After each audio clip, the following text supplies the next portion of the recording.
Good evening and welcome on a Monday night at the end of March in 2026. My name is JW Colwell. I'm joined as always by my good friend Rich Drees. Good evening, everybody. Thank you for joining us on Generation Movie, where we're cascading throughout classic movies, their place in history, what we think of them, what critics before thought of them, and all of those things in between. And we have an interesting show tonight because we're focusing on legacy sequels in this current batch of films. And last week we had the Hustler, which is one of the all-time absolute great American movies from the 60s. And tonight, 25 years later, Paul Newman will put the fast Eddie Felson skin suit back on for Martin Scorsese in 1986 as The Color of Money, which in many ways is one of the, like we were talking about, like legacy sequels. It's one of the first legacy sequels that gets any kind of like respect. Now you had mentioned the Annie Hardy movie, right? Or, but yeah. I think this is the one where it's like, this made legacy sequels feasible, right? The Color of Money, the movie we're going to talk about tonight, is the idea that you could go back to a classic character, package it with a really good director in Martin Scorsese, and then maybe even package the original actor with an up-and-coming actor. And by 1986, by October 1986, when this movie opened, Tom Cruise was now a made man, right? Like, he is coming off of a summer where his film has dominated the summer. The summer of 86 was the summer that Top Gun came out. That will eventually also have its own legacy sequel that we may or may not be discussing at some point. But so Cruise comes out of 1986 as a made man. And this movie helps not only solidify him as a box office draw, but that he can hang with a massive heavyweight, right? Somebody that's theoretically is not even in his weight class, but he's in every scene with, a living film legend, Paul Newman, right? And Paul Newman is, we're going to talk about it later. This is the movie Paul Newman won his only Academy Award for, Rich. And so we're gonna discuss the ramifications of Paul Newman only winning an Academy Award for a role he played in the 60s in 1986, and the fact that it's the only time Paul Newman ever won. As we progress through the night, it will definitely come up. Let's start with news, though. In a weird week for film, the biggest and best news is, and it's kind of a shocking one, Rich, if you make an original movie that people like, people will go to the movies. They may even tell their friends to go see the movie. And then that movie will do what Project Hail Mary did this week, which is an astounding 34% drop from the opening weekend. It hits 54.5 million on its second weekend. It's already earned 164.3 domestically, and is over 32%, I should say, was the drop. And it's already over $300 million worldwide. So it is not only a bona fide hit, but it is, in all retrospects, the first blockbuster of 2026. True. We've had big hits. Scream 7 did great. Hoppers continue, by the way, Hoppers in second place continues to do banger box office for Disney and for Pixar.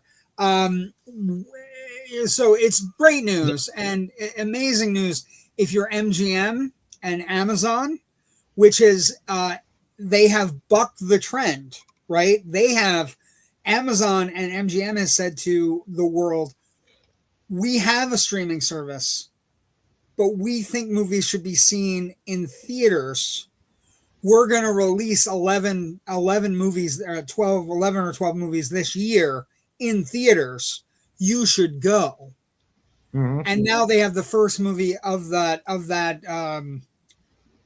collective strategy that's an actual bona fide hit. Now there've been, Mercy was meh. Crime 101 was good, but didn't hit. This one is a bona fide blockbuster. It is. It's a movie everybody's talking about. It's good. I want to plug here for a moment for The Housemaid from director Paul Feig, adapting the novel of the same name. That did fairly well, so well in fact that Lionsgate has already ordered up a sequel. Today they dated when that sequel is going to come out, December 2027. Yeah, of 2027, the same weekend as Avengers: Secret War and Lord of the Rings: The Hunt for Gollum. I'm not going to lie, that is perfect. It is absolutely perfect. Counter. I think it's absolutely fucking insane. I'm gonna. You don't think it's a good idea? It's counter programming for like one of those movies, but both of those movies are already cannibalizing, so much that I don't see anybody going to Housemaid Secret. I think that's going to be a far distant third place, and they're shooting a franchise that they could have right in the face.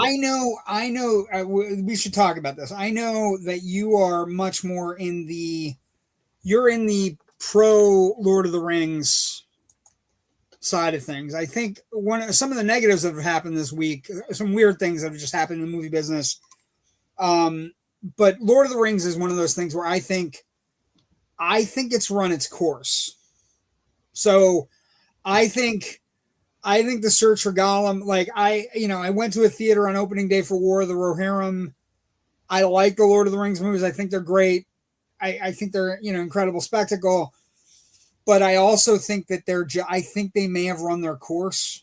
The Hobbit, the first three Lord of the Rings movies are spectacular. The Hobbit movies it's like the law of diminishing returns. And now we're in a place where we are making sequels that I don't think you can justify, nor do I think they might be good ideas. Like, we have a sequel coming out. The news dropped this week. I think I sent it to you, where we have a Stephen Colbert Lord of the Rings movie being written, and it's a sequel, but it's a sequel that takes place in the three chapters that weren't covered by Peter Jackson's Lord of the Rings. The Fellowship.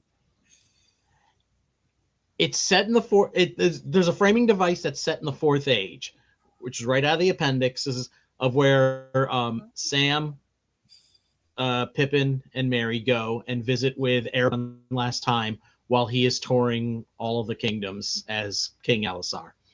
And they retrace their steps through the Shire that they originally took when they left with Frodo back in Fellowship of the Rings. So that triggers these flashbacks about some of the stuff that wasn't in those books, or that's in the book that didn't make it into the movie, including a fan favorite character, Tom Bombadil.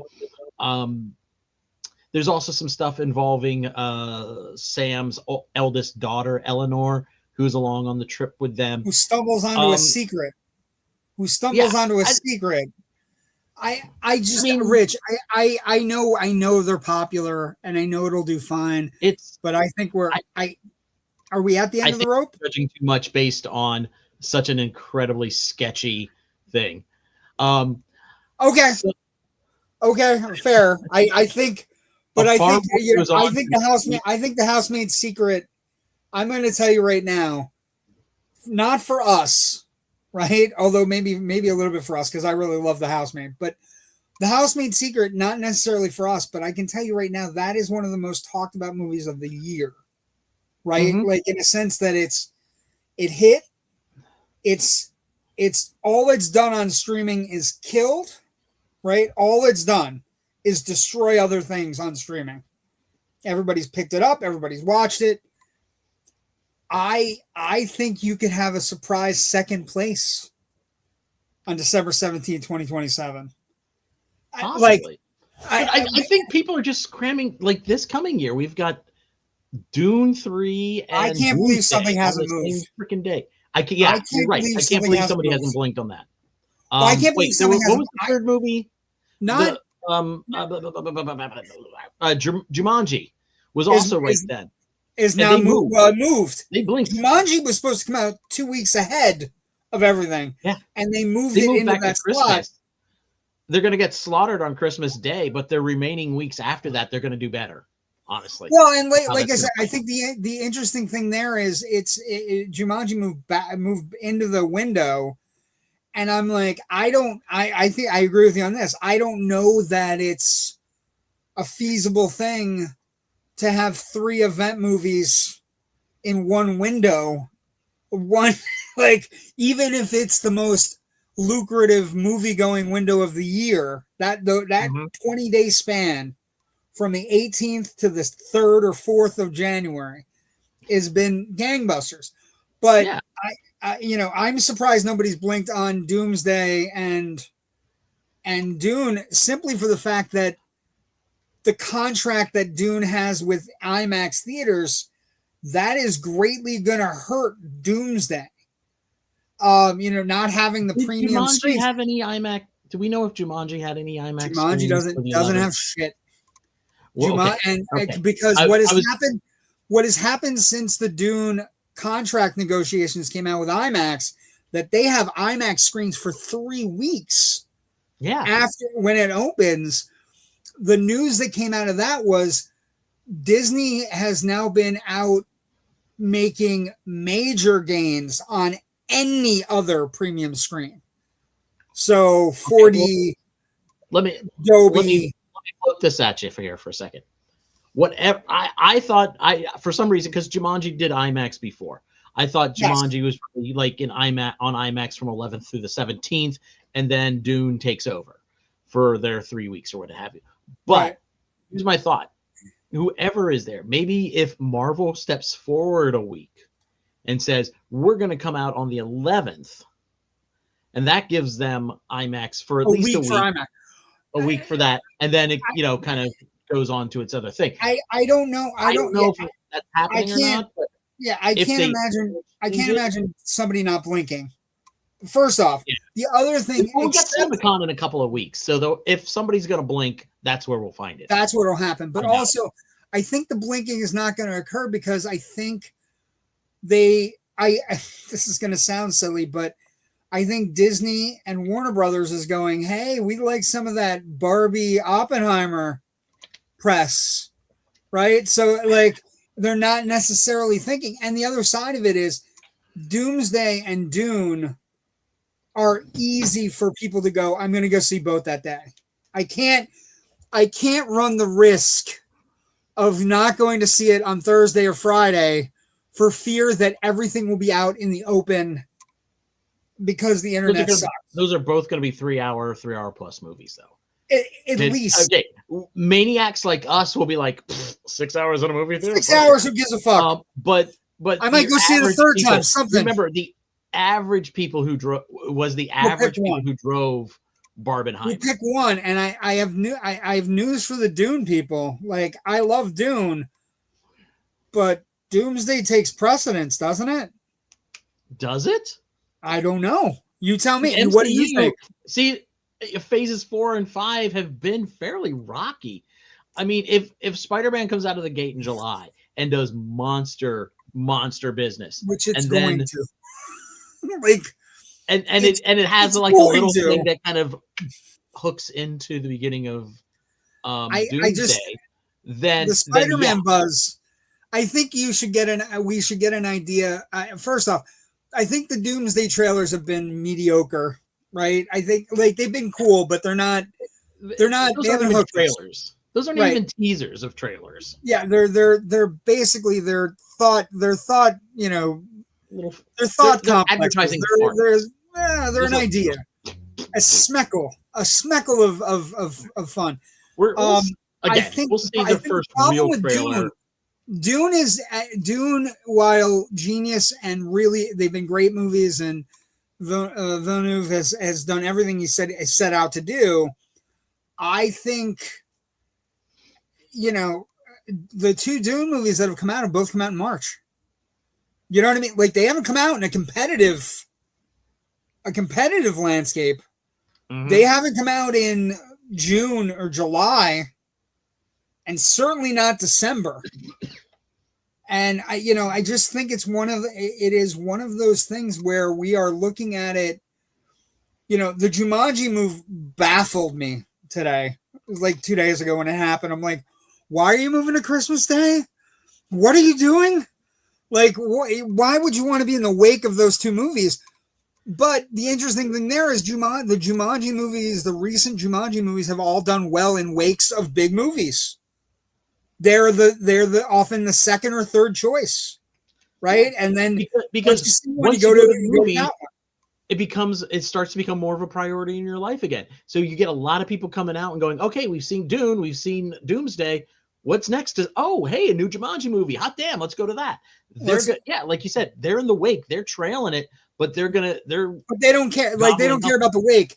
I think Doomsday and Dune, they care about the wake. And my problem, and again, I'm going to see both. Yeah. I will tell you point blank. I'll tell anybody who listens, I am still a Marvel mark. It is what I said it. Here. I'm a Marvel mark, and I keep my eyes wide open, but I will see Doomsday first. Could have been better. I think Dune. It's an interesting thing where they've gotten everything lined up perfectly for Dune, but I don't know that Dune is particularly. Again, the other two release dates for Dune were not in competitive frames, and I just think they think much more highly of themselves than box office wise than what we're actually talking about. Well, I know out of the two films, I know which one is probably going to be an Oscar contender. Yes, in serious categories. Yes, of course, and also because it's the end, right? It's the end of this franchise. He's going on to work on Bond. I mean, I don't see Villeneuve continuing, but if this does, as good a business as the last two films have done, I'm sure Warner Brothers is like, okay, can we find somebody, whacked out of their mind enough to adapt out of its mind book in God Emperor? Isn't that where we run out? Again, we're in the same boat where we're making a Lord of the Rings movie where it's an appendix of a concept that, No. Colbert. It's because I know there are other books, but I'm just saying, yeah, we've hit the end of this particular. I don't know. I have a very I was looking at things as they rolled out this week. The Colbert writing Lord of the Rings, the Harry Potter trailer, which was miserable. Like, it is. Don't even give a shit about Harry Potter. Yeah, no, but it's miserable. It's a miserable trailer. But. No, it's a miserable trailer, and I think hard on that. I think it's just that's dying. The JK stink on it is just the JK right. The JK Rowling thing is actually starting to fester. It was a wound before. Now it's festering, and now you have actually people saying things like, "I can't believe John Lithgow's career is over." It's like, holy shit, really? Like, my God. And then the other thing that happened where I was like watching it going, have we gone too far? Are we out of our minds? The Moana trailer the fucking hair was so bad, Rich. It was Weird so Al bad. was making fun of it. Did you see that tweet, by the way, from Weird Al? Yeah, it was so bad. And it's like, Disney can't find ways to make money, like something creative like Hoppers. And then, when we're talking about original shit, like, Project Hail Mary is based on a book, but it's an original movie based on a book. Then I saw a trailer. I don't know if you've seen this trailer, but I saw a trailer for a movie called The End of Oak Street. Yes, I did. I didn't know this fucking movie was coming out. What was it? J.J. Abrams mystery movie. We knew he was working on something. It's just, it's like Cloverfield. It's like he's working on something, and then boom, oh shit, Cloverfield. Rich, the trailer is mesmerizing. The trailer is holy fuck. Like, And then you look up and it's a J.J. Abrams mystery movie, and it's got Anne Hathaway. Holy shit, what is Anne Hathaway doing here? Then it pans the camera and fucking Ewan McGregor's sitting there. Oh, hello. And you're like, what is going on? What is the one thing that can make this movie better than these two actors? And then they dinosaurs. Dinosaurs. And it's in the weapons slot. Like it's like it's like I watched that trailer and went, we need creative shit. We need new shit. Like maybe it's time to let some of the franchises just kind of bubble. Like I read another article that made me sad this week was they're working on a Halloween video game. I don't need it. I love Halloween, but I don't need a Halloween video game. Are you Mike Myers and you score points by slashing people? How does Halloween video I think it's a multiplayer game. So I would be Michael Myers, and you and 3 other people would be like Jamie Lee and maybe a little girl or whatever. I don't know, or Dr. Loomis. I don't know. They're making that game, and then they were talking to Blumhouse, and Jason Blum was like, "Yeah, we're done with the Halloween franchise." But the rights went back to Mustafa Akkad, and he might make another one. And I'm like, of course, man, we need some fresh blood, kids. Exactly. And we did have fresh blood this past weekend, and no one fucking went to see They Will Kill You. Well, let's talk about that. I really enjoyed. I really enjoyed it too, but I'm going to say this to you, like, did you enjoy it as much as you enjoyed this? Did you enjoy They Will Kill You as much as I enjoyed Ready or Not 2? There are a lot of similarities, but I enjoyed They Will Kill You more. I think They Will Kill You is very original, very fun. I also, like, as I progressed, I reviewed it on Friday on our Generation Movie Friday, a new release Friday. Mm-hmm. And what I will say to you is, the farther I've gotten away from the movie, the more I am taken back, and I don't want to spoil or anything, but nobody went to see it anyway. The first time the trick happens, from that moment on, every action sequence, no matter how great it's filmed, no matter how amazing the action sequences are, it's diminishing returns. I would disagree. We have a fight. I understand where you're saying, like, because it lessens our heroes' actions. Yes, but it not only lessens them, it completely evaporates. I'll give you an example. There's a fight later in the movie, right? It's a great fight. She's fighting a room full of people with a flaming axe. Oh, in the banquet room scene. Okay. And it's amazing. And all I can think about as the sequence is playing out, I'm watching the great mechanics, I'm watching Zazie Beetz kill it. And all I could think about is the end of this scene is going to be like watching an Undertaker match. Ready, Rich? Yeah.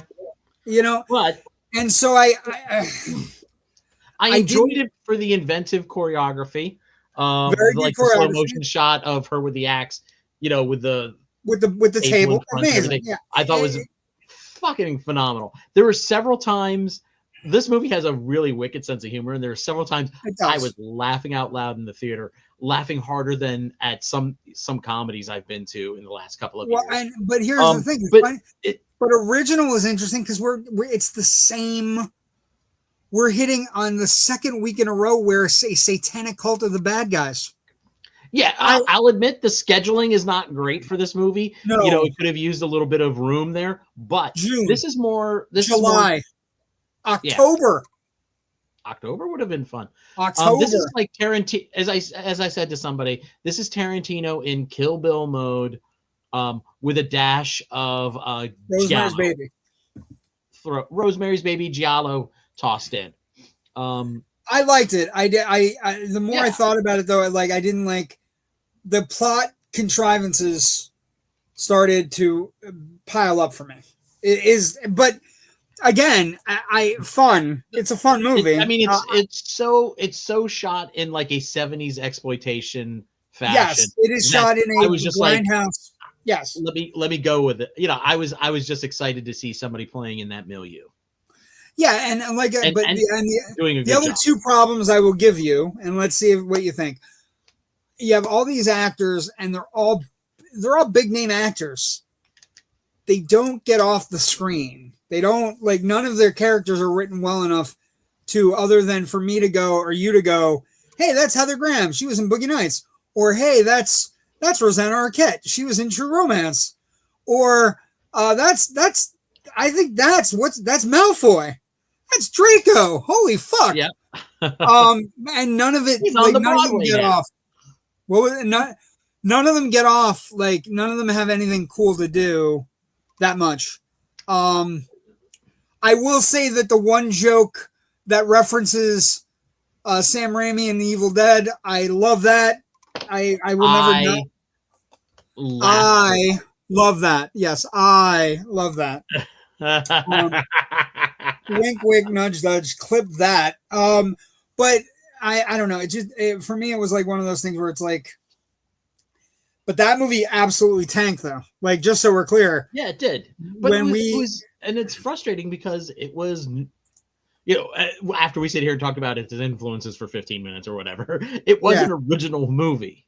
You know, it wasn't based on pre-existing IP or a remake or anything like that. The other interesting thing about that movie tanking, Rich, is that it's now 2 in a row for Warner Brothers and New Line, and all of a sudden the streak that was piping hot is now not so hot, right? Well, okay, the sad has to swing back at some point. Yeah, eventually you get to the mean. Sad news: Mary Beth Hurt passed away. Yes, she was a fantastic actress. She was 79. I did not know she had had Alzheimer's the past 5 or 10 years. And her daughter Molly Schrader, who's and her husband Paul Schrader, confirmed that she passed away. Her obituary, something along the lines, was an actress, a wife, a sister, a mother, an aunt, a friend, and she took on all those roles with grace and kind ferocity. Although we're grieving, there's some comfort knowing she is no longer suffering and reunited with her sisters in peace. She had a really great kind of like career mixed of stage and film. You know, most people are going to remember her from this movie, The World According to Garp, which was one of our very first episodes. One of our very first episodes 4 years ago this year. Yeah, she was fantastic in that. 4 years? Jesus. We've been doing it for 4 years. I will also bring up this movie called Parents. If you've never seen Parents, it's a great 90s kind of like dark, pitch black horror comedy. About she's also really good in Woody Allen's Interiors. Yeah. No, I agree. Like I said, she was a great actress. She was in, Affliction. She was in Light Sleeper. She was Tony nominated for Crimes of the Heart. She's Tony nominated 3 times, wasn't she? Yeah, Tony, Crimes of the Heart, Trelawney of the Wells, and Benefactors. She was in series with Woody Allen. She did World According to Garp. She did The Age of Innocence, 6 Degrees of Separation. So she was a really gifted actress that, later on in life did Law and Order, 30-something Kojak, and then she was in a couple of horror films throughout the 2000s and the 90s, Young Adult, The Exorcism of Emily Rose, The Lady in the Water, Change in the Air. And, she was a really good actress. You know what I mean? And, we don't have a lot of great actresses lying around. So, that's a sad story, the sad news of the day. Okay, let's get some comments. First off, if you're liking the show, like and subscribe. We have Facebook, YouTube, Instagram, Threads, TikTok, Twitter, IMDb, all those places. Comments. Good evening, Joe Ridgely. Pretty good movie. I liked it. And then 4 years, you guys deserve a raise. I know. Or anything. Hey, a raise. double what you're paying us now, Joe. Double what you're paying yeah, us just now. double it. We'll call it even. 2 times 0 is 0. Math is hard. But we're doing this movie tonight. We're doing The Color of Money, and it's I do like that it's your picture and my picture, and then Paul Newman and Tom Cruise above us, which is nice. And The Color of Money is one of those movies, again, a legacy sequel, 86. And you're just thinking to yourself, how does it happen, right? We'll start with production, as we always do. How does a movie like Color of Money happen, Rich? Right? Well, how does the guy who wrote the original novel, The Hustler, wrote a sequel? And somebody said, let's make that. Let's do it. And like I said, the interest, like you hear stories, right?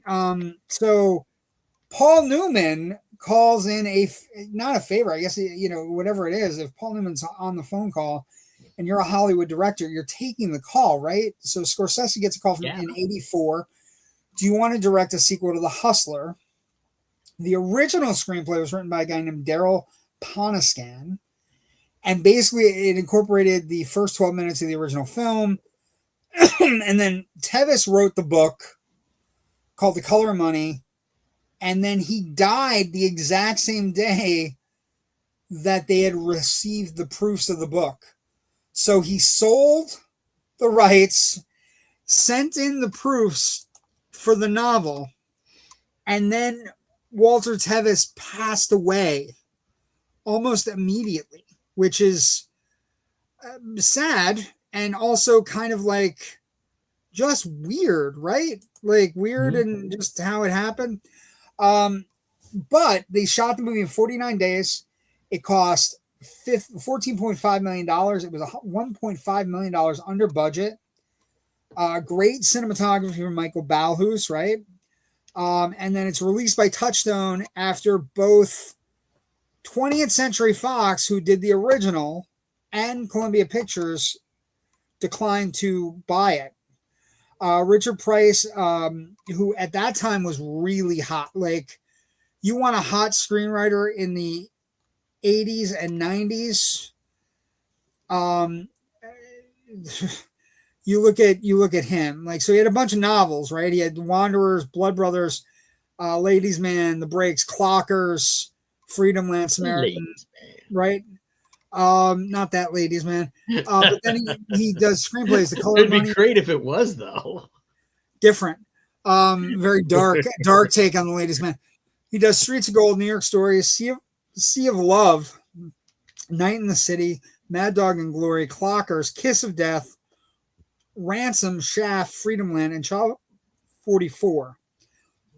Richard Price also writes for The Wire, New York City 20, NYC 22, The Night of, The Deuce, and The Outsider.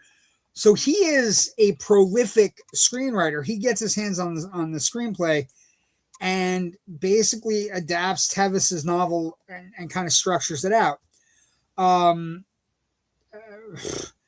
The role of Vincent was briefly almost an actor named Jean-Pierre Léaud, right? Who, he had, he made some interesting movies in the 80s and, kind of like was a very renowned actor, but he was younger. Like he was much older than Vincent plays in the movie, right? Because even like this guy was making movies from 1958 on, so Vincent was going to be played by like a really old guy. And then the interesting side note, they built and did everything around Chicago. They had real pool halls, real billiard halls, just like The Hustler.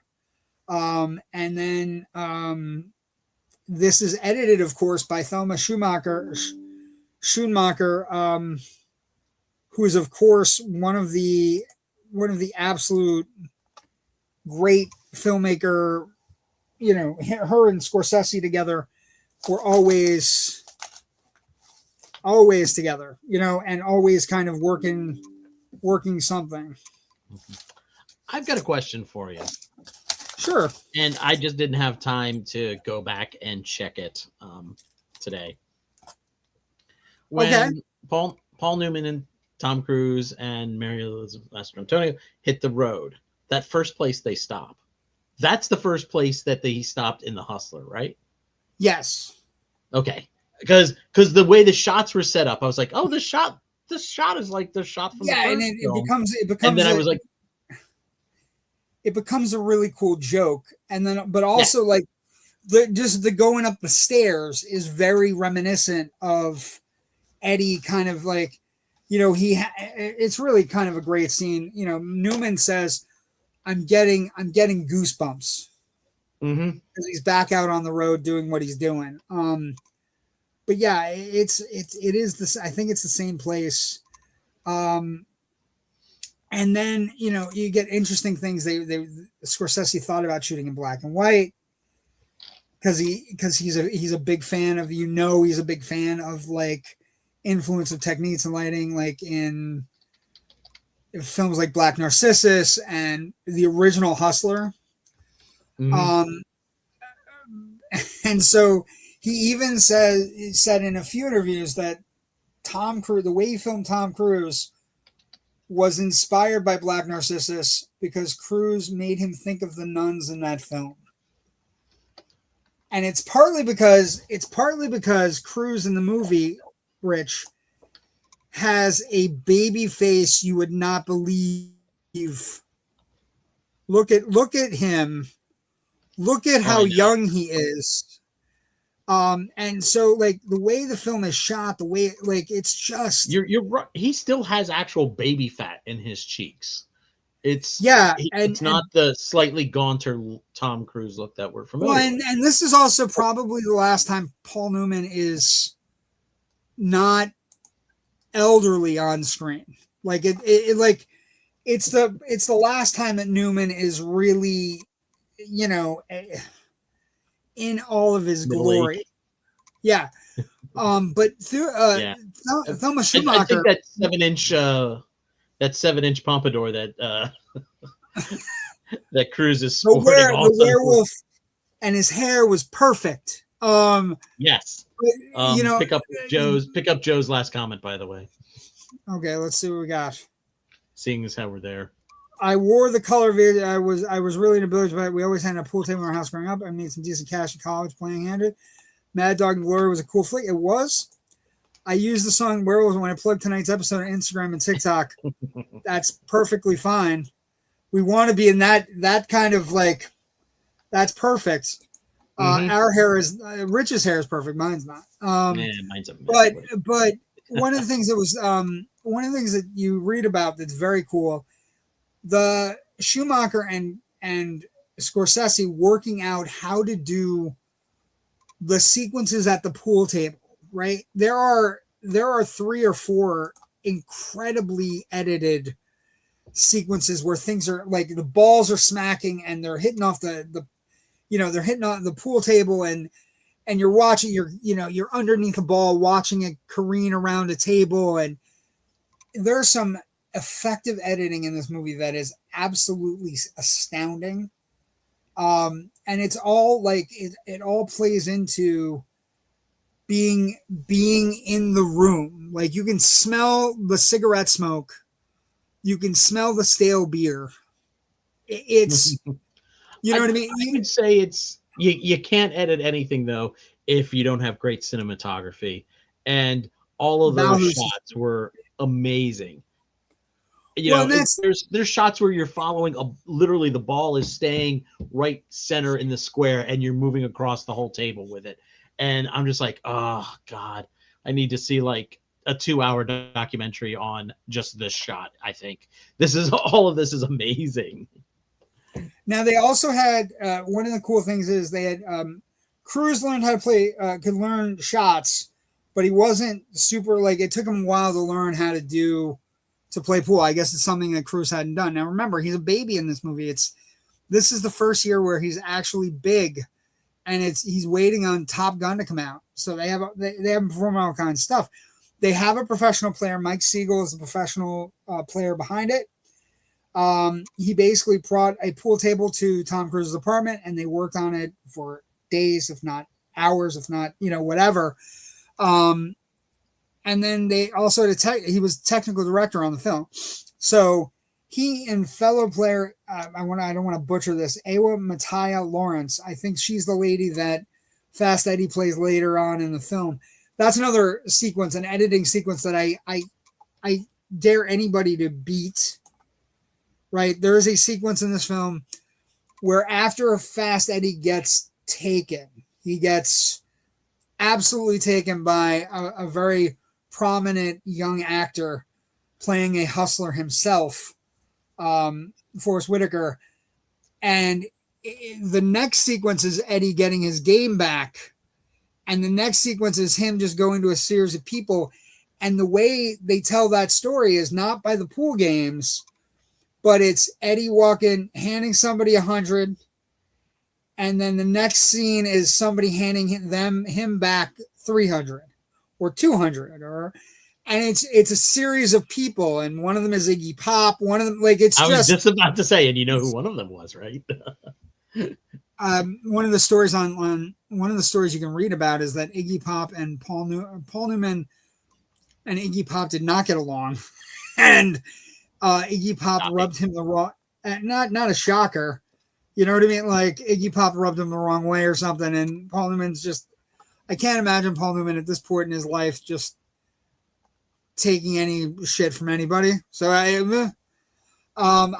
know the story. One of the big stories though is that one of the things that happens is as they're rewriting and doing script changes, they go to Jackie Gleason, who played Minnesota Fats in The Hustler. And he's, Newman was adamant that he wanted Jackie Gleason to appear in this movie. And then they had a real tough time fitting him in or finding a place for him because that character, and I was thinking about it today, would it have been cool, Rich, to see the Minnesota Fats character from a screenplay standpoint? Yes, but he doesn't fit in this movie. No. And it's a real. What would including the Minnesota Fats character do for Eddie's character now? Nothing. What? Yeah, except because he already has the redemption from the first movie, so he becomes a useless character. But I think the interesting thing here is they wanted to include him, they tried to, and then when they finally sent him a script, basically Gleason got a draft of the script where Fats was worked in, and after reading it, Gleason said, "I want to be part of this, but this is an important role for me in my history, and I just don't think, I feel the character's being added as an afterthought, as a cool throwback, as opposed to having part of the narrative structure." And I think it says a lot about Jackie Gleason. It says a lot about Scorsese for the idea, if you're going to make these legacy sequels, right? You have to make it count. Yes. You have to, if you're going to include a character that's got a past with the characters you're working with now, you gotta make sure you hit it. And I think it's interesting that he was part of the draft, but eventually got rid of it. And then, the young actors they had in it were perfectly fine to work with Newman and create this world. Interesting, fun stuff. But like I said, it comes in under budget. So they had given it $16 million. It only cost $14.5 million to make, which again is another kind of marvel of Scorsese filmmaking. He's not doing it now, but in the 80s he did, right? He was making movies he knew how to super under budget, you know what I mean? Lean and mean. The movie runs 2 hours long, which is another testament to not overstaying your welcome, because they clearly could have gone another, I don't know, half hour, probably, if you do instead of, it's like the end of Rocky 3 in a lot of ways. I think this is just long enough. That's what I mean. I think we're in the 80s. Everything was about not overstaying your welcome, right? we're in a filmmaking time where if we're trying to get people out to the theaters, I think filmmakers are making these longer movies, one, because they think they need that much time to tell the stories, but also two, because if you're getting people out of their house, you want it to be worth it.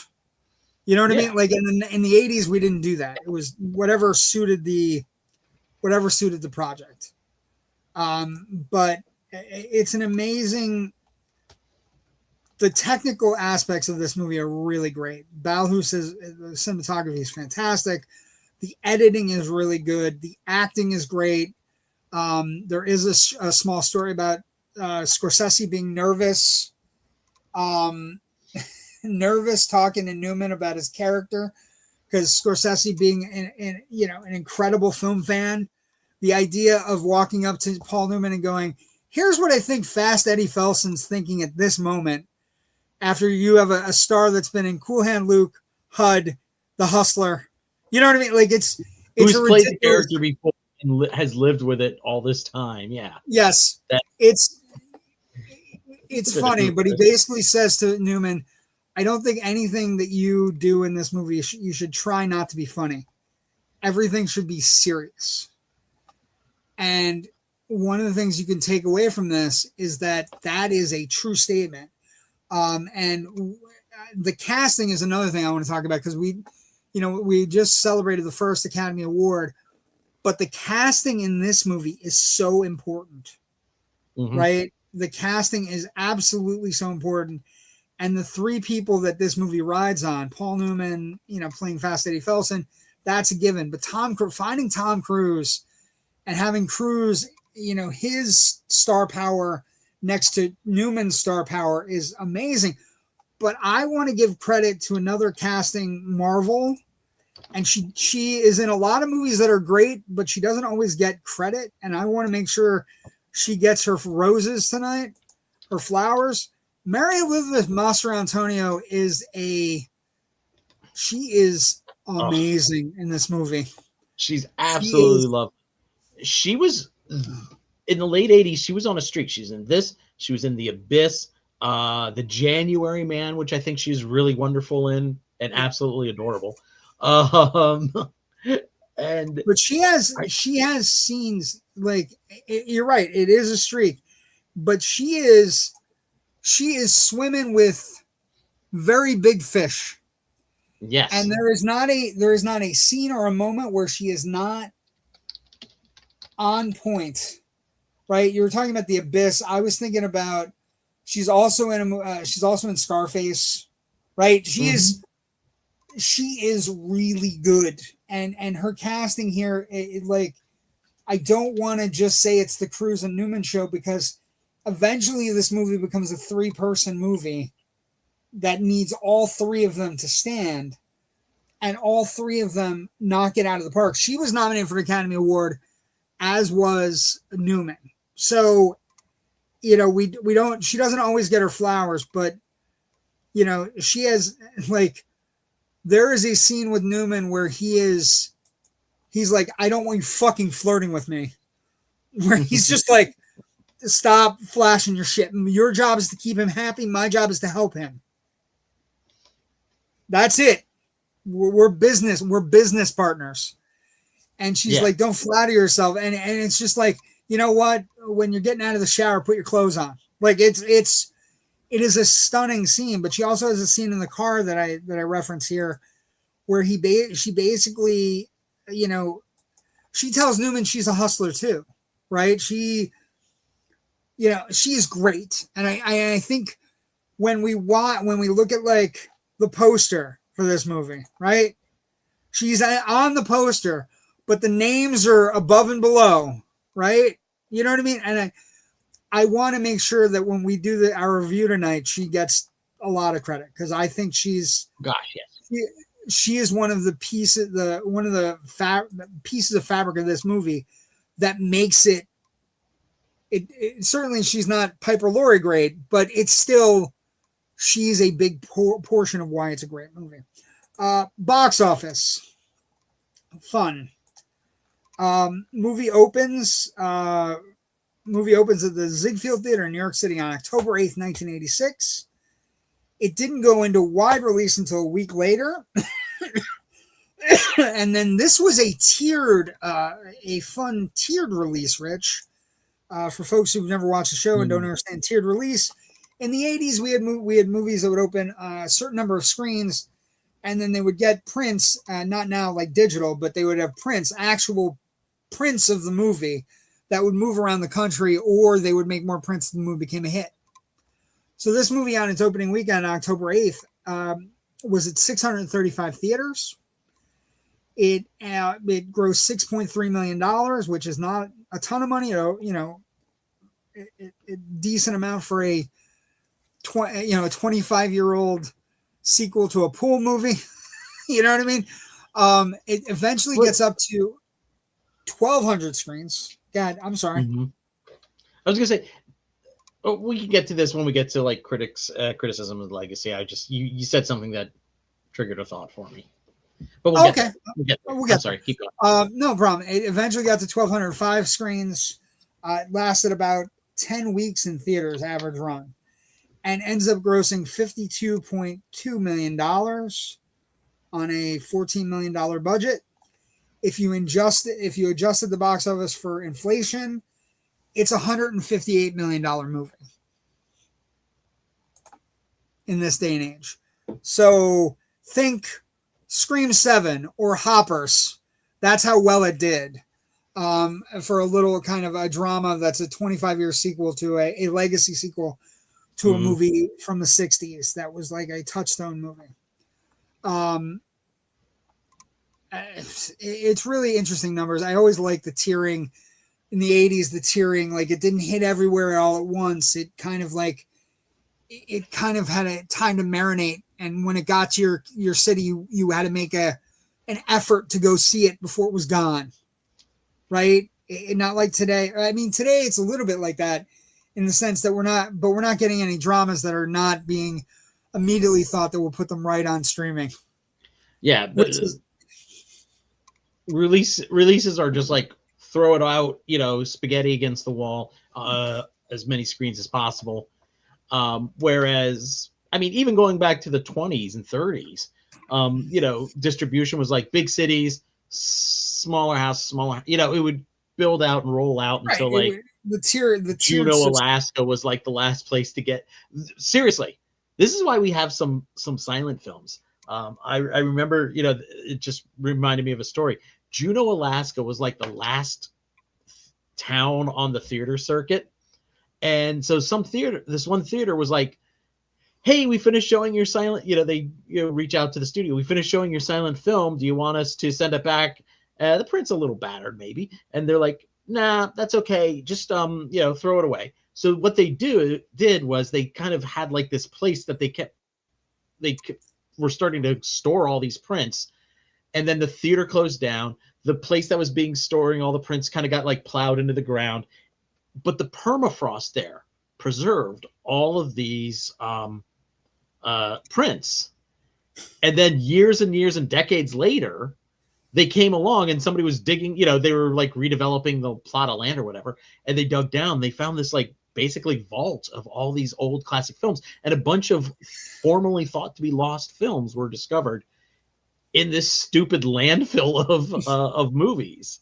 So landfills are sometimes very important. Let's have a hearty thank you for tiered releases. The tiered system. Yeah. Okay. Critical response then and now. Good way to start this. Rotten Tomatoes. First off, I want to do the Hustler because we touched on it, but not a lot. Hustler's at 94 with 48 reviews, 94%. We use it as just an aggregate. It's not necessarily something we live by. 92 from the popcorn meter, though. So this one, when you look up, 87% on the Rotten Tomato meter with 46 reviews and 74%. So this is kind of, I was thinking about it today, Rich. It's as good as you could hope for from a legacy sequel, right? Critics-wise, viewers-wise. One of the things I would say that kind of sets it apart is, and one of the things I'm going to praise Scorsese here, although because it's not it's a real intricate thing. The movie has more in common with The Hustler than a typical Scorsese film does. And what I think is impressive is that Scorsese kind of pushes away his normal inclinations on things, and he makes a sequel to The Hustler. Right? It's an interesting kind of little small thing. For a lot of time, Scorsese, when he's making movies that he wants to make, that are his visions of what he wants to do. But in this particular case, it's because he loved another movie that he's making this sequel. And where it shows is, you know, him working with Newman. Newman is fantastic. Like, Newman's always fantastic. I'm not going to lie to you. Newman's always fantastic, and we're going to get into this. But here he is like, he's like a caged animal. Like he's like, there's a sequence where he's talking to Tom Cruise and he's like, I saw you playing and I wasn't hungry and now I am hungry, and your skill bled into my need for this. I've missed it. I lost my chance. And it's very much that kind of film. It's got a sports kind of theme to it, and it's got a comeback of an aging mentor who's teaching the new kid ropes. But Newman is great. I don't want to take anything away from Newman, but Cruise is equal to the challenge. Like, Cruise is, I would imagine in '86 I was 12. So I know I saw Top Gun and Aliens, but I don't know that I saw this at 12. I would imagine that this was one of those eye-opening things, like that kid that was in the fucking Air Force movie. He's now in a movie with Paul Newman, the sequel to The Hustler. That kid from All the Right Moves. That kid. Legend Boy. Legend Boy. Yes. Yeah, Legend Boy. That kid's in the fucking movie The Hustler sequel. But he's great. He is charming. He's effusive. He's every much the opposite of, like, there are moments when you just expect Paul Newman to beat the shit out of him. Like, just leave him senseless. And the other thing, the third stool leg is Mary Elizabeth Mastrantonio, who is, she's charming, she's sexy, she's, in every one of her early films too, there's always a moment where it looks like she's just like, hey, I'm in a movie and I'm really happy to be here. And it's after they pull the Two Strangers con, and she and Newman are coming back around to the car, and it's like a minute before this, this moment here, before he freaks out, and right before he freaks out, and they're kind of just like laughing about, oh, hey, that was great, we pulled it off, and she kind of like cuts in front of him just a little bit, and there's this look in her eyes like, this is awesome. I'm having a great time making this movie. Yeah, it's a three, like, absolutely. It is a 3-piece orchestra. It's three, like, I read one of the movie reviews on Rotten Tomatoes called them the unholy trilogy, the unholy trinity. And I'm like, they're all dangerous. They're all different. They all have their all ulterior motives. Like, we learn in this scene with her, when she's in the car with Newman, that she was arrested for a robbery of Vince's house, and that the reason Vince really likes her is because she has a necklace that's like her mother's. And then she tells Newman, it's not like his mother's, it's his mother's necklace. Right? So she has a secret. Newman has a secret. Newman's trying to mentor him. Vince has, charisma and just this bravado, this braggadocious kind of thing where he's like an untrainable, horse, right? He's just, I am me. And there are sequences that are so expertly shot. The sequence where they do the Werewolf of London, where Vince is he's essentially ruining a city for them to hustle, right? He essentially, Newman goes into one of the places and says, look, there's a guy over there that usually has anywhere from $5,000 to $7,000 in his pocket. He'll want to play you as long as you don't destroy the ace cue that's in the room. And of course, Vince takes that and systematically destroys the ace cue in the room, to the point where Paul Newman has this great moment where he's just like, he has a friend that he's met that he's seen for the first time in a long time. And as Newman walks by him, the guy just shakes his head, and Newman comes back and just puts his head on the thing, like just puts his head down. And the Mark, who they were going to take for a lot of money, walks past him and puts on his leather jacket and is like, that boy's hot, and just walks out of the fucking building. And Newman's just like fucking crushed. Because he's seeing $5,000 walking out that door. Yes, just crushed. Because, and it's got some great lines in it. It's got like, there's one, Newman delivers this line with such gusto. He's like, there's no better money. I used to think money earned was the best, but I was wrong. Money earned is not as sweet as money won. And so he delivered, like, all of those lines get delivered. The script is really good. It's a very solid script. It has one really big twist, a great twist that, there are two twists that happen where Eddie gets fucking gut punched. And the thing is, you can't have a Hustler movie without Fast Eddie Felson getting gut punched in some way. Mm-hmm. Like, it's far more harsh in The Hustler. And I think that's why the Hustler lands more fly. The Hustler is, widely regarded as one of the great movies of the 60s, right? I think this is a very solid sequel. It's certainly not as good as the original, but you can't have a Hustler movie without Fast Eddie Felson getting gut punched. First one occurs with Forrest Whitaker. He is beating Forrest Whitaker, and then he realizes that, you a hustler? You a hustler? And it's just, it slowly dawns on him that he's been hustled the entire time. And that, one, he's too old. I mean, he may be too old to play, but two, that's not what bothers him. It doesn't bother him that he's not as good at pool. He can't see as well as he used to. What bothers him is he didn't see the guy coming.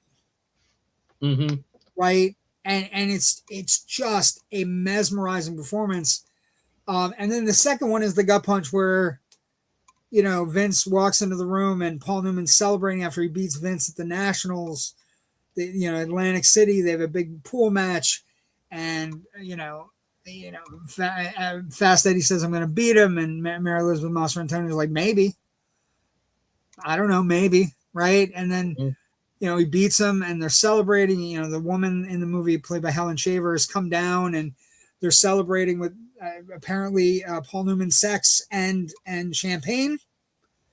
And Vince knocks on the door, puts an envelope for $8,000 on the mantle and says, that's your cut. And he's like, my cut of what?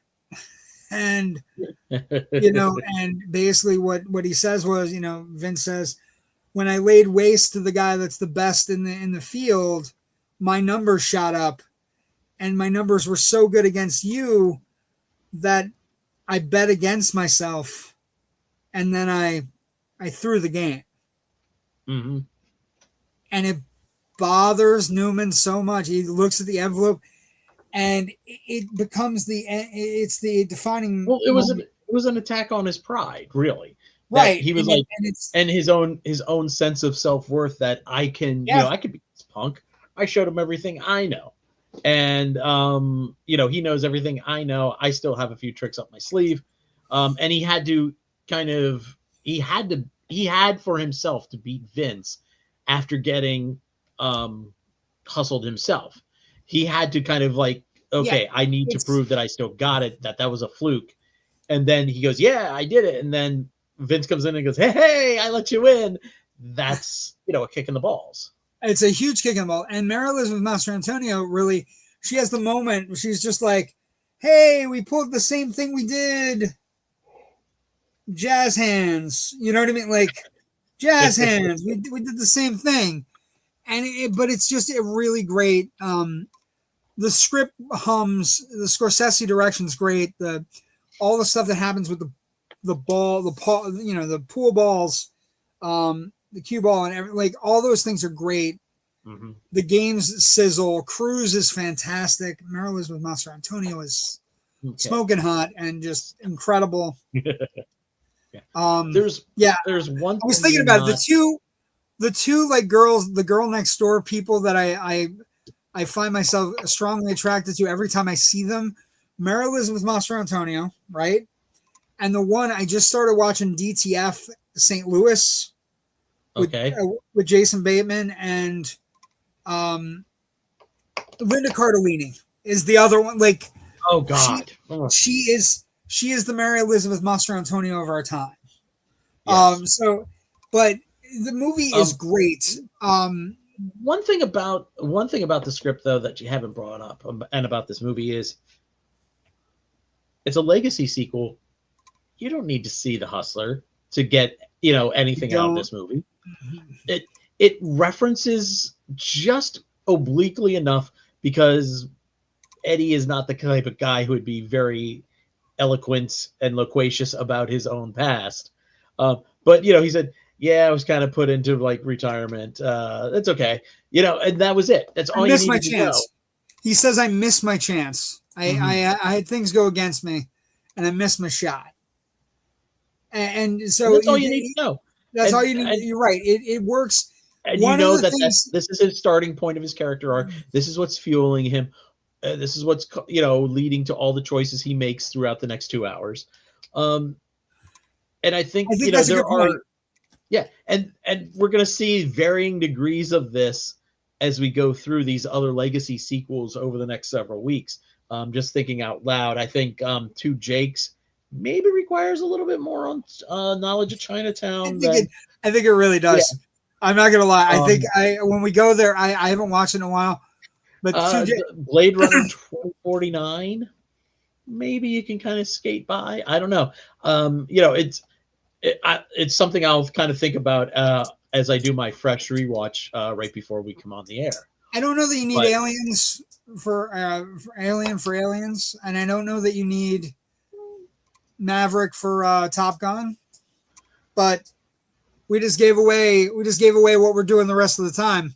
But what I would also say is one of the things that has to be discussed. So as you're looking through the reviews, like they're really interesting, right? Almost all of the classic reviewers that we talk about say, Vincent Canby has a really good thing where he's like, it's 3 fully realized characters, and the journey with them is enough to make this movie satisfying, although it's not narratively sharp as the original, right? Which again, one of the things that's interesting here, it's great that it stands on its own. And the other thing about it is, I think what's great about it is it does stand on its own, because if it didn't, I think the problem becomes every review becomes, it's not as good as The Hustler, but good luck, right? But it doesn't happen. A lot of the reviews are, these 3 people are, Sheila Benson called them the electrifying unholy trio, and praised the metaphors of hustling and pool. Whatever Scorsese and Price have to say about these marvelous characters, it is not anything interesting. So there were some people who were like, because it's not as good as The Hustler, it may not be worthy of your time. But rewatching it today, it's so good. Like, I think how old was Scorsese when he made this? Oh, Jesus Christ. Hold on. That's going to require right? Math. Give me a second. Let's see. When was he born? Sorry. He's 83 now. So 42, 86, he was 44 when he made this. Okay. It's okay. It's not quite. I wouldn't think, based on just my own experiences, that he wasn't quite at that age where he's starting to look back, at his life and thinking about things and what he could have done differently and stuff like that. The way I think Fast Eddie is doing here. No, I think what it might be, and again, this is just the way it looks, the way it's shot, right?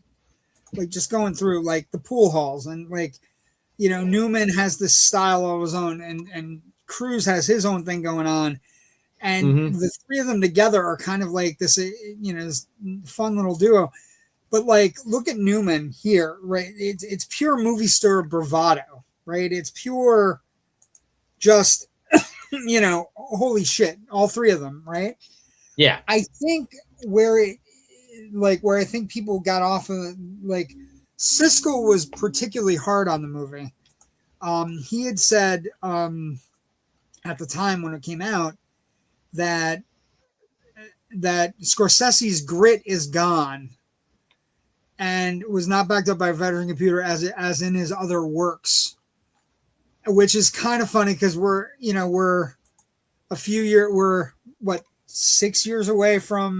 5 years away from Goodfellas, right? So it's an interesting take, but I think that is a misperceived review. As much as I like Gene Siskel, I think where he's off on that one is that I don't think he's making this movie necessarily as a Martin Scorsese movie. I think he's making this movie as a sequel to The Hustler. Like, I think he's making it as a film fan who loved The Hustler, right? And basically puts everything that maybe up until this point, like the grit, the stuff that makes up a Martin Scorsese movie, to the side to honor the original. And I think it's something that you can do in a legacy sequel. It doesn't always work, but in this particular case, it works for two reasons. One, he really loves the original, and two, he happens to have Paul Newman, Tom Cruise, and Mary Elizabeth Mastrantonio, right? So he has the components available to him to be able to kind of like not recreate the original, but pay homage to the original and also make its own movie. And I think the reason it doesn't have as much grit is because he was looking at it going, it's not Mean Streets, it's not Taxi Driver, Raging Bull, it's The Hustler was ahead of its time. The Hustler asked dark questions before, what does pool mean? What does it mean to be addicted to a game? What does it mean to gamble on fucking everything? Like, you know what I mean? Like, and I think it was ahead of its time. And so I think it's more Scorsese is pulling back on his personal picadillos and things that he likes to do because he wants to make sure he's serving the project and serving the Fast Eddie character. Yeah. Yeah. Legacy. Let's talk as we wrap up our talk about this, these two Paul Newman movies, but legacy and franchise viability. Here's a legacy that we need to discuss, Rich. I'm going to read off a list of films and we're going to talk about this for a moment. Okay. 1959, Cat on a Hot Tin Roof. Lost. 1962, The Hustler. Lost. 1964, HUD. Lost. 1968, Cool Hand Luke. Lost. And probably, just so we're clear, the one he should have won for. 1982, Absence of Malice, a fantastic performance that we do not talk about enough, that has more to do with today than we will ever understand about freedom of the press. And then 1983, The Verdict, Lost.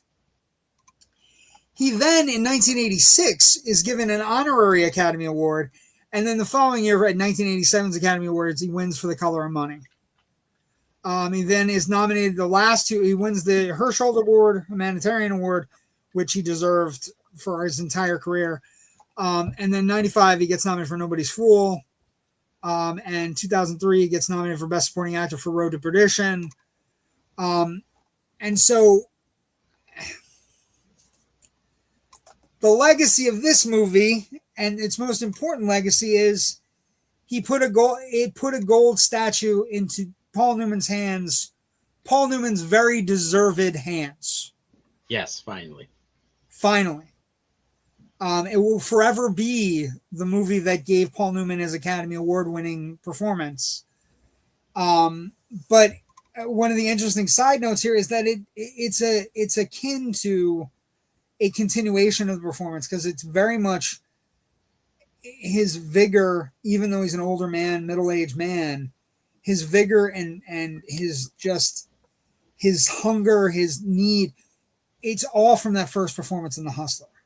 Right? It's a continuation of a performance. It's not, and this is one of those rare Oscar things where it's like, we're giving you the Lifetime Achievement Award, kid, a year after we gave you a Lifetime Achievement Award.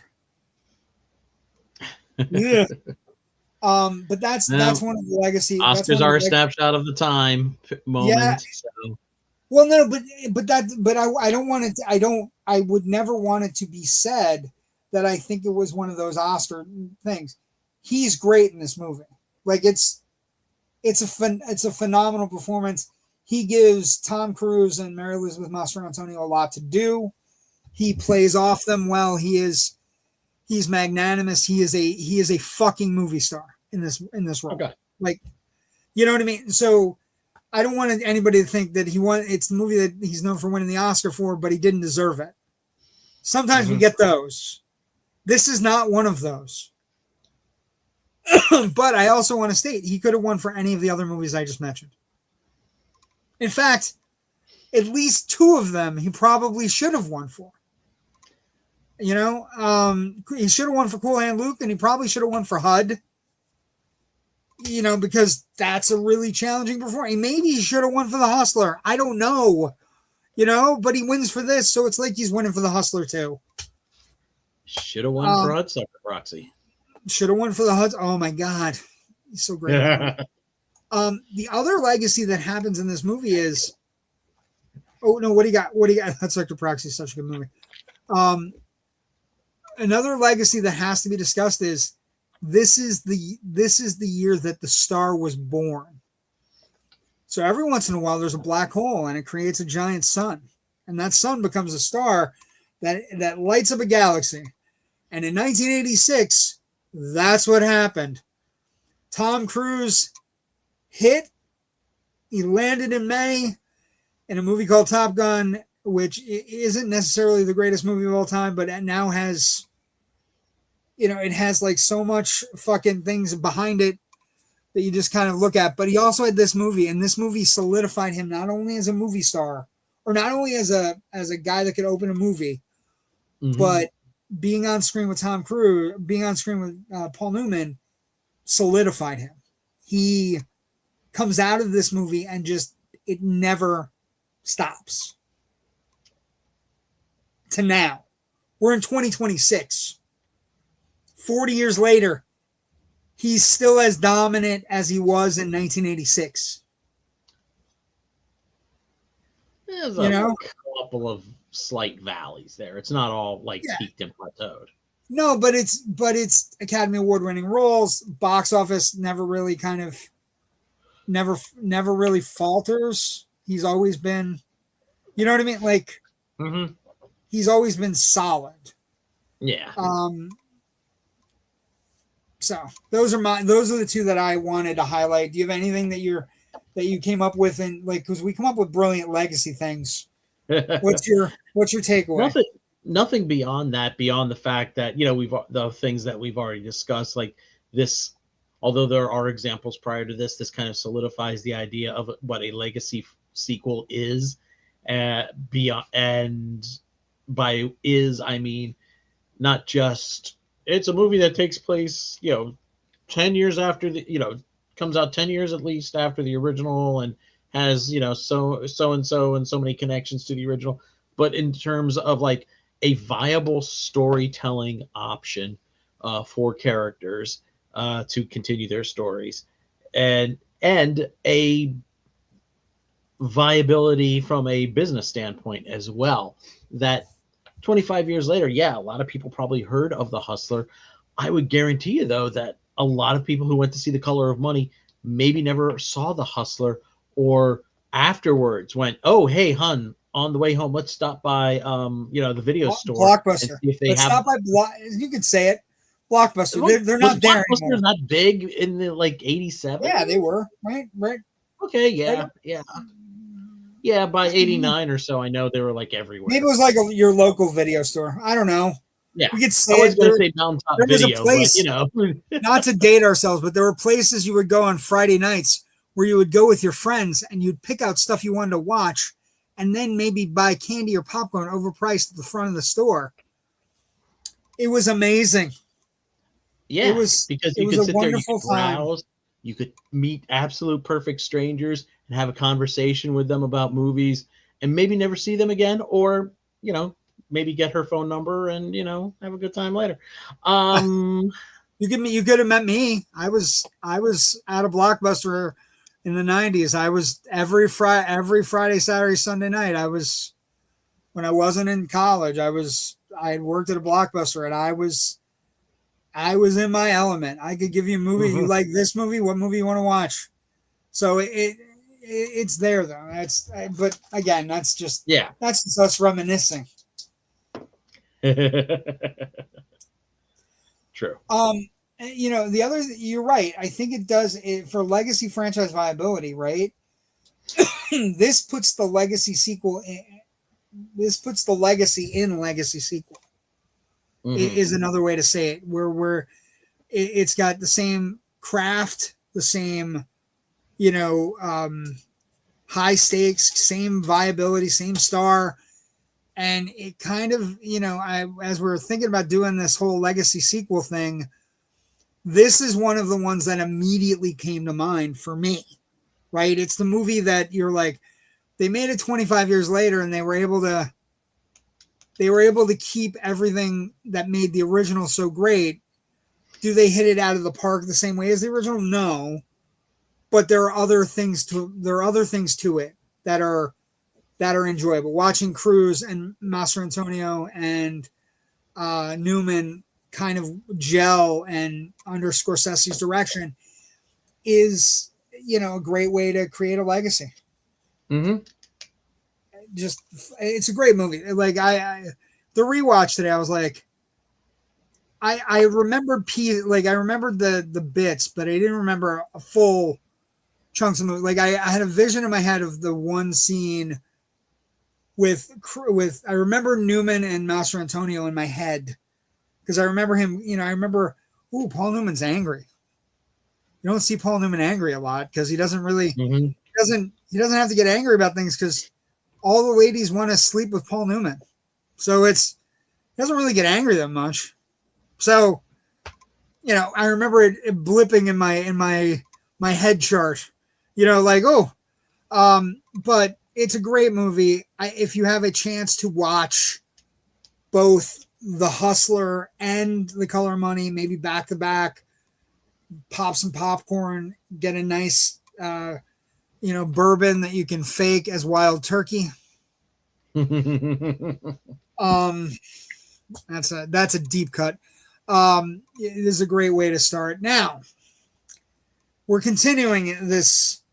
I told Rich earlier, I can't believe how perfectly this played out, but I think the next 6 weeks of Generation Movie are going to be spectacular. And it all begins next week with one of the most underrated sequels, legacy sequels, and the only film that was ever directed by Jack Nicholson. We go back and we look at Jake Gittes, the sleuth with the cut nose from the original Chinatown, which we've done on the show. And we are going to do the two Jakes next week. It is a really interesting legacy sequel for two reasons. One, it's a rare legacy sequel where the original star directs. And two, It's a legacy sequel that, while misunderstood when it first came out in the 90s, it is now kind of a little bit by film buffs and people like Rich and I, kind of like a forgotten stepchild that is actually really good. Yeah. It's I've always liked it. Thanks everybody else for catching up. It's well, no, you and I are both on the same boat, right? We're like, we like the two Jakes. Why didn't it hit? Because it didn't hit in the 90s. Mm-hmm. It had a real interesting time when it came out. But it didn't hit, and it kind of misunderstood. And actually, as you go back and you watch it, it's got some really great stuff in it. And Nicholson was swinging for the fences, like the idea that if I'm going to make a sequel to Chinatown, arguably the greatest film noir ever made, and arguably one of the 5 to 10 greatest scripts ever filmed, I'm going to try to swing for the fences. And do all the things work? No. But it tries real hard, and it's fun, and it's, you know, it's a little dirty, and it's good. And so we're gonna celebrate a movie that hasn't gotten a lot of love, and give Jack a little bit of some of his flowers. That's part of the reason we're doing the legacy sequels thing, is because we like giving flowers to movies that Rich and I both love. So next week, we got the two Jakes on Generation Movie. We're here usually every Monday night unless we take a break.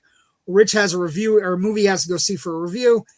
If you like what you saw, we also have a show called Loud Nerdy. That's my other show. Tuesday nights, 9 p.m. Me and Jerry Kimore from the band Slapjaw, Joe Ridgely, the head of the Indie Escape Network usually, and our good friend Raven, who shows up on occasion. Just kind of shooting the bull. We'll be talking about Daredevil probably, and a couple other things that are happening. And every second Thursday, we have Untrained and Unscripted with Ryan West and Joe Ridgely. So if you like what you see, like and subscribe. Indie Escape Network on Facebook, YouTube, Instagram, Threads, TikTok, X, or whatever the fucking crazy thing is called, Twitter, whatever the fucking crazy guy's calling it now. IMDb. Rich, where can people find your stuff? Because you are as prolific as the Indie Escape Network is. All of my writing can be found at filmbuffonline.com. We also have a Facebook page where you can get notified when new posts go up, as well as a lot of fun things like On This Date in History, Born on This Day, stuff like that. We try to keep it interesting. I'm on the socials at FilmBuffRich on Twitter, Blue Sky, and Threads occasionally. JW Movie Guide, Facebook, Twitter, Threads, Blue Sky, IMDb, YouTube, Instagram. I'm all those places. Thank you for joining us tonight. We hope to see you next time. Next week, The Two Jakes. If you've never seen it, it's worth a look watch, just to see Jack Nicholson's only directorial movie. It's the only time he ever directed. So it's a swing for the fences. Doesn't always land, but it's fun. And it's, again, not nearly as good as Chinatown, but what is? Thanks for joining us tonight. Go watch a movie. Go see something. Have a good time at theaters. I think we're, by the end of the next week, when we get here, we're going to be talking about $150 million for a certain plumber from Brooklyn and his brother who fire fireballs and fight, angry turtles. Thanks for joining us. Everybody have a great week. We'll see everybody next week. Bye.